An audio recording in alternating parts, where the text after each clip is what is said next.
Hey, vasikana murume wangu ahura. Ndoita sei handichazivi. Imba yangu yatoputsika vede murume ari kutohura ari kudai. Venenziya. Siya iwe imba iyoyo. Siya imba iyoyo ungagarira chihure chemurume. Siya iwe buda uende siya. Uda kubuda uchindepi? Konda kubuda uchinde. Uda kusiya imba yako uchisirani. Fight uri imomo. Igwa urumba mako. Fight for your marriage kana uchida. Irwira imba yako. Usaudzike kuzisiya imba yako uchida murume wako. Kana uchida imba yako rwira. Fight for your marriage.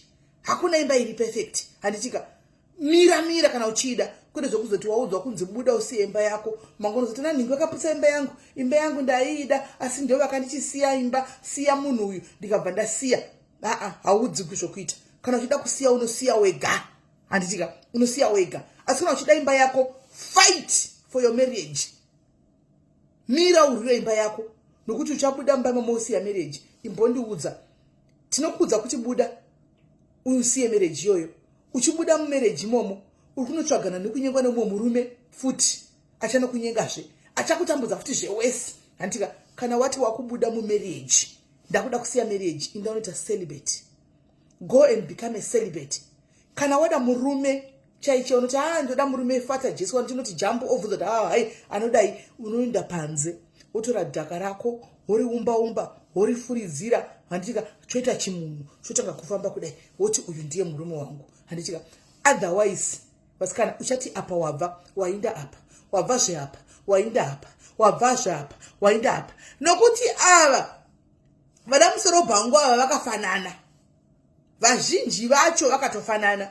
Saka gara fight imba yako uripo unless uchirohwa. Kana uchirohwa aiwa decision ndio unozatoda kuita sei. Kana uchiabuswa kana zvizvo kuti akeyendi anonetswa akachibuda chidai so amai mwana munosadzwa AIDS munozodai chero usingaoni kuti ari achivata mumba every day AIDS kana chida kuya auzadzwe. Pauchabuda pana uyu uchinda kune the next person uchiti ndasiya uyu ndakamusira kuti azodai ndazoenda kune mumwe iye wachona hauyi nayo AIDS. Imi ingosiya wega kana ufunga kuti uda kusiya wega.